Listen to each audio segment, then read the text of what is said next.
on the Alde heating system. Probably just turned it on and it makes this noise. That is the pump hitting the bottom. What we have is a 3D printed spacer.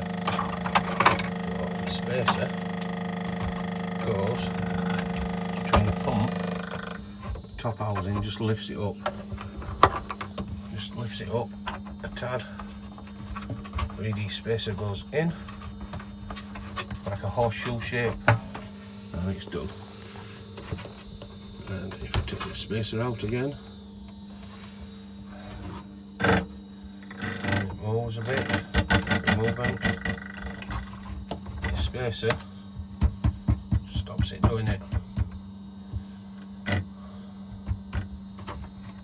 So it's just a 3D printed C.